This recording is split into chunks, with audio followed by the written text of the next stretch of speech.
이제껏 제가 살아오면서 제 삶에 큰 영향을 끼친 귀한 말들, 또 귀한 삶들이 있습니다. 제가 존경하는 사람들의 말과 삶의 모습에서 나온 것들인데 제가 설교에서 너무 자주 인용하는 것들입니다. 제게 가장 큰 삶의 영향을 끼친 스승을 꼽자면 여러분 계신데 그중에 아무래도 임택진 목사님을 꼽아야 할 것 같습니다. 나이가 점점 들어갈수록 그분의 삶과 말씀들이 저에게 점점 더 선명하게 기억되는 것을 보니 그분의 삶이 저한테 끼친 영향이 상당히 크구나 하는 것을 다시 한번 생각하게 됩니다. 임 목사님이 쉬무 중에 큰 교회 청빙을 받고 교회를 떠나시려 하셨습니다. 그 눈치를 챈 교인들이 목사님을 막아섰고 교회 선임 장로님이 목사님을 막아서 가시지 못하도록 만류했습니다. 목사님을 이런저런 말로 만류하다가 이런 얘기를 했습니다. 목사님, 큰 교회 가면 생활비 많이 들여서 그러십니까? 목사님 가지 마십시오. 우리 교회도 다음 달부터 당장 생활비 올려드리겠습니다. 그렇게 얘기를 했을 때 임 목사님 입에서 제가 평생 잊을 수 없는, 잊어서는 안 될 귀한 명언이 튀어나왔습니다. 소시장의 소는 부르는 사람에 따라 값이 올라도 가고 내려도 가지만 나는 소시장의 소가 아니요. 얼마나 근사한 말인지 모르겠습니다. 평생 잊을 수 없는 명언 중의 명언으로 저도 마음에 소시장의 소노릇은 하지 말아야지 하는 생각을 늘 잊지 않고 살아가고 있습니다. 임 목사님이 목회하실 때에 한국교회가 다 어려웠을 때였습니다. 특히 자녀들이 많으셨던 임 목사님 가정은 경제적으로 참 많이 어려우셨습니다. 목사님 가정이 경제적으로 힘들면 가장 고생하시는 분은 사모님입니다. 임 목사님 사모님은 정말 경제적으로 빠듯한 살림 때문에 누구보다 더 심한 고통을 당하셨습니다. 근데 그 사모님이 하신 말씀 중에 제가 또 평생 마음에 새기고 잊지 않는 명언이 있습니다. 사모님이 저하고 친하셔서 사모님하고 얘기할 기회가 참 많았어요. 사모님은 언제나 허술한 옷을 입고 교회에서든 집에서든 늘 부엌에만 대개 계셨습니다. 목사님 사택에 갔다가 얘기를 했는데 목사님 사모님 부엌에 계셨고 나는 부엌 문턱에 걸터 앉아서 사모님과 얘기했던 것 같습니다. 제 기억에 아마 사모님이 팔을 다듬고 계셨는가 하여간 다듬고 계셨는데 그 목사님 사모님이 이렇게 얘기하셨어요. 나는 가난이 싫어. 그런데 무섭진 않아. 다시 살려면 살지 뭐. 제가 평생 잊을 수 없는 귀한 말입니다. 나는 가난이 싫어. 그런데 무섭진 않아. 아주 초라한, 정말 가난한 목사 부인 사모님의 부엌에서 파다듬으면서 하는 말이었어요. 근데 그때 깜짝 놀랐어요. 여기 거인이 앉아있구나. 정말 훌륭한 거인이 앉아있구나. 나는 가난이 싫어. 그러나 무섭진 않아. 다시 이렇게 살라고 하면 그냥 살지 뭐. 제가 잊을 수 없는 귀한 명언이었습니다. 어느 부자에게서도 찾을 수 없는 삶의 당당함과 멋을 느끼게 하는 정말 명언 중의 명언입니다. 가난이 싫지만 무섭지는 않다는 사모님이나 그와 같은 가난 속에서도 소시장의 소노릇은 안 할 거라고 당당하게 고집 부리시는 목사님이 그 말씀과 삶이 저에게 끼친 영향은 참으로 지대한 것이었습니다. 1981년 12월 마지막 주일은 목사님이 65세를 마지막으로 교회 은퇴하시는 날이었습니다. 이 목사님은 우리 한국교회 목사 장로의 정년제를 주창하신 분입니다. 목사님은 65세 정년안을 총회에 내놓았지만 총회에서는 그 안을 다루다가 70세 정년으로 결정을 했습니다. 총회에서는 70세 정년을 결정했지만 목사님은 자기가 65세 정년을 주장하던 사람인데 70세까지 할 수 없다 하시며 그때까지도 경제적으로 여전히 어렵고 그때까지 막내가 대학을 다니고 있는 중이어서 교회를 당장 그만두시면 정말 먹고 살 일이 막막함에도 불구하고 그런저런 생각하지 아니하고 깨끗하게 65세의 교회를 사임하셨습니다. 은퇴식 중에 드디어 목사님이 인사를 하실 시간이 되었습니다. 23년 동안 자기의 청춘과 인생을 다 바쳐서 헌신하시고 목회하셨던 교회를 은퇴하시는 목사님이셨기 때문에 마지막 말씀이 참 비장하고 간절할 것이라 누구나 다 그렇게 기대했습니다. 그런데 목사님의 인사는 참 엉뚱하리만큼 간단했습니다.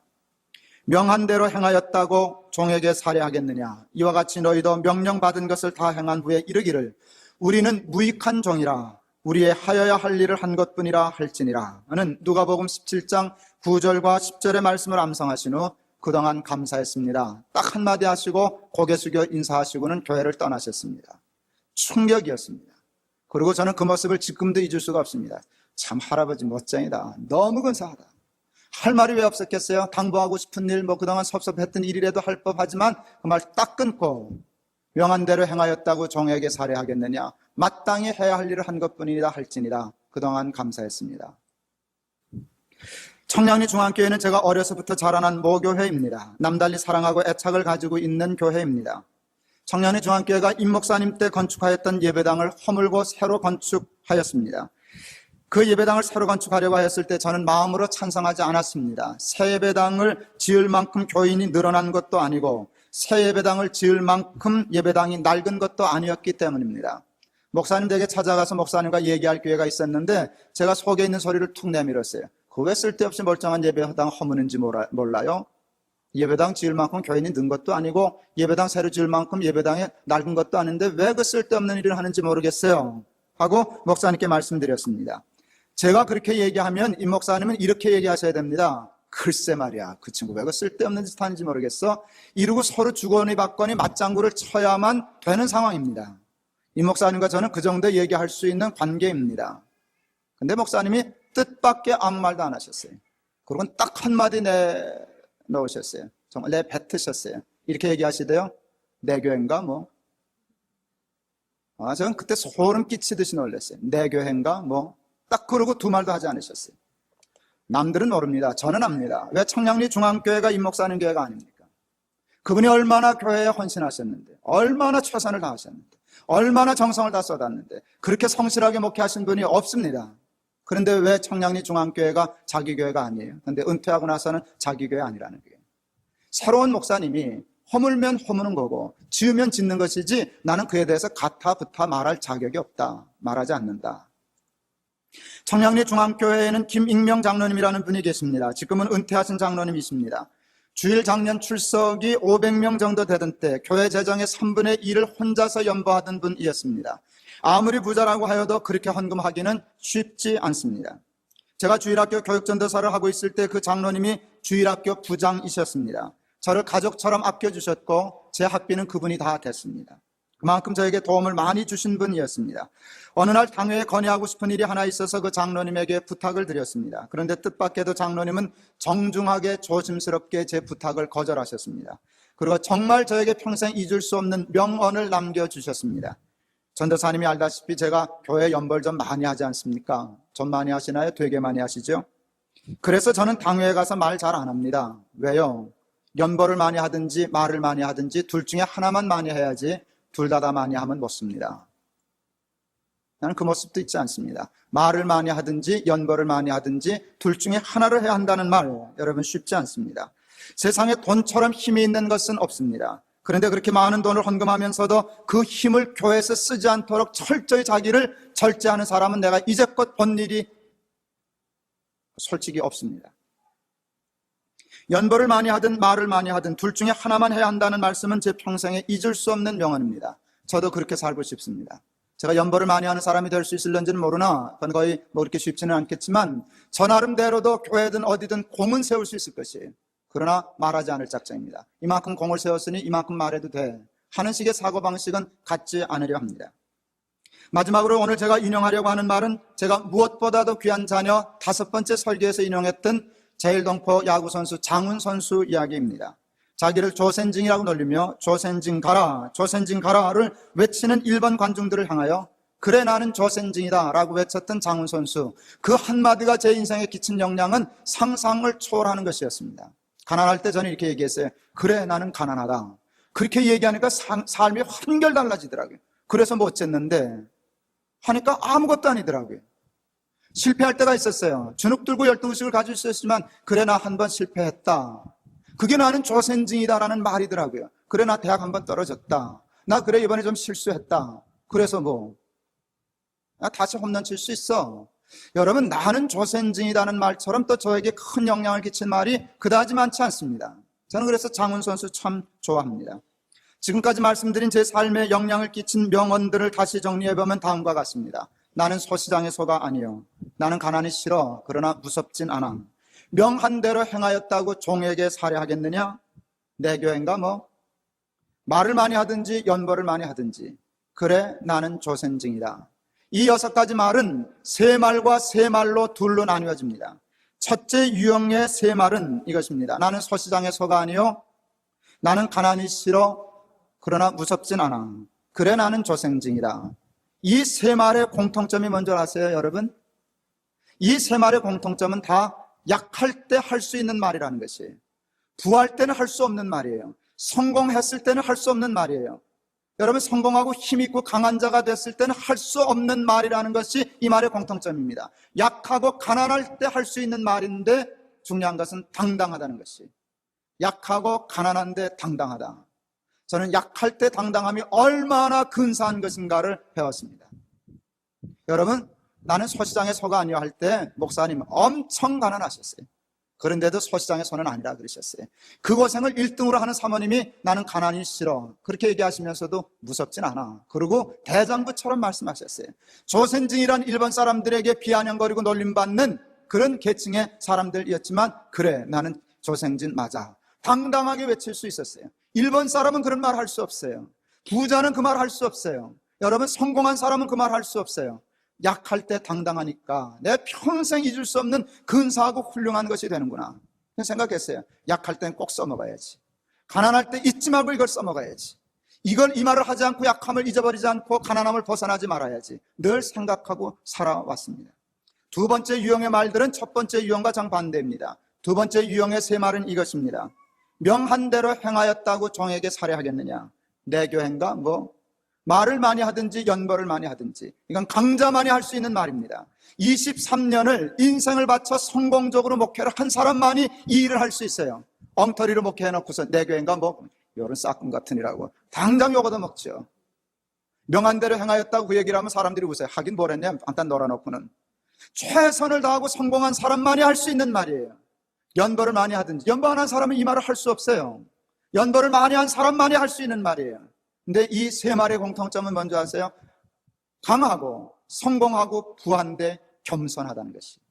자기의 권리를 주장하지 않는다는 게. 그리고 가난한 사람과 연보하지 못하는 사람에 대한 배려가 있다는 것이. 그것은 참 훌륭한 것이었어요. 여러분은 지금 강자이십니까? 약자이십니까? 여러분이 만일 지금 약자시라면 제1유형을 연습하세요. 나는 서시장의 서가 아니요 가난이 싫지만 무섭진 않아. 나는 조센징이다. 여러분 그거 배우세요. 당당하세요. 약할 때 당당하면 강해지기 전에 근사해요. 강해지게 해주십시오. 부해지게 해주십시오라고 하는 건 두 번째로 기도하시고 약한 동안에도 비굴하지 않게 해주십시오. 당당하게 해주십시오. 그리고 하나님 세상을 밝게 보게 해주십시오. 그리고 성공한 사람, 부한 사람, 강한 사람을 곱게 볼 수 있는 눈을 주십시오 라고 기도하실 수 있기를 바랍니다. 여러분이 강자십니까? 돈 꽤나 있으신 분이십니까? 여러분 눈을 낮추세요. 교만한 눈빛을 버리세요. 연습하세요. 어깨에 힘을 빼세요. 그리고 정말 가난하고 힘없고 위축되어 있는 사람들 어깨 두드리면서 친구하는 거 연습할 수 있고 그것을 할 수 있는 능력을 달라고 하나님 겸손의 능력을 달라고 기도하는 여러분 되실 수 있기를 바랍니다. 여러분 아멘 하기는 쉬우나 그러나 세상에서 가장 힘든 일이 가난한 자와 부한 자가 서로 친구되어 사이좋게 지내는 일이 제일 힘든 일이라고 얘기할 수 있습니다. 여러분 그 힘든 일이 가능해지려면 교인들은 두 종류의 교인으로 나뉘어집니다. 가난하지만 당당한 교인, 약한데 긍정적이고 밝은 교인, 부자를 인정하고 성공한 사람을 축하해 줄 줄 아는 사람, 부자고 강한데 겸손한 교인, 따뜻해서 언제나 가난한 이웃과 어깨동무하고 친하게 지낼 수 있는 소탈한 부자. 둘이 만나면 세상에서 가장 완벽하고 아름다운 교회가 될 줄을 믿습니다. 근데 이 힘든 일을 가능케 하는 것이 무엇인 줄 아십니까? 여러분 그것은 믿음입니다. 믿음은 정말 그것을 가능하게 합니다. 그냥 교회만 밤낮 덜렁덜렁 다니는 건 아무 소용없습니다. 아무 힘도 없습니다. 저도 경험해봐서 압니다. 교회 다니는 거 말고 믿음이 들어가면 당당해지던데요. 믿음이 들어가면 가난해도 기죽지 않던데요. 믿음이 들어가면 약하면서도 강한 사람을 축복해 주던데요. 게임에서 지고도 승리한 사람에게 악수해서 내가 오늘 졌어. 당신 오늘 참 잘하네. 이러는 여유를 부리던데요. 그게 믿음이에요. 정말 믿음이 있는 사람 중에 내가 교만한 사람 본 일이 없어요. 어떻게 믿음이 교만할 수 있겠어요? 하나님 믿는 믿음이 들어가면 나의 나 된 것은 하나님의 은혜라 십자가 외에는 자랑할 것이 없다 하고 자기의 부함이나 강함을 자랑하지 않아요. 하나님이 나를 강하게 하신 까닭은 약한 자를 섬기라 하시며 하나님이 나를 부하게 하시면 쓸데가 있기 때문이라 생각하고 그것을 은사를 생각하지 자랑으로 생각하지 않는 것 같습니다. 정말 잘 믿으면 약한 사람이 당당해집니다. 세상을 밝게 봅니다. 긍정적으로 봅니다. 자기의 패배도 인정합니다. 승자를 축복할 줄 압니다. 부한 자를 인정합니다. 정말 믿음이 있는 자는 부할 때 겸손합니다. 강할 때 너그럽습니다. 여러분, 가난하고 약한 자에 대한 배려한 따뜻한 마음이 있습니다. 그것이 믿음이 주는 놀라운 하나님의 축복인 줄을 믿습니다. 말씀 마치려고 합니다. 여러분, 아직 가난하고 약하세요? 이 세 말을 훈련하고 연습하세요. 나는 소시장의 소가 아니요. 난 가난이 싫어. 그러나 무섭진 않아. 그래, 나 조센징이다. 나 좀 가난하다. 상관없어. 그리고 세상을 밝게 긍정적으로 보는 사람들 되시기를 바랍니다. 여러분, 하나님의 축복과 은사로 지금 그 어려움을 벗어나서 승리하고 좀 부여하고 넉넉하게 되셨습니까? 명한 대로 행하였다고 종에게 살해하겠느냐? 자기에게 주어진 돈이나 권력이나 힘을 지멋대로 사용하지 말고 내 교회인가 뭐, 내 돈인가 뭐, 내 권력인가 뭐, 그렇게 딱 끊어버리고 하나님을 위하여 버리고 쓸 줄 아는 사람 되시기를 바라고, 그리고 여러분, 마지막으로 말을 많이 하든지 연보를 많이 하든지 그래야지, 그렇게 사는 사람들 연습하실 수 있기를 바랍니다.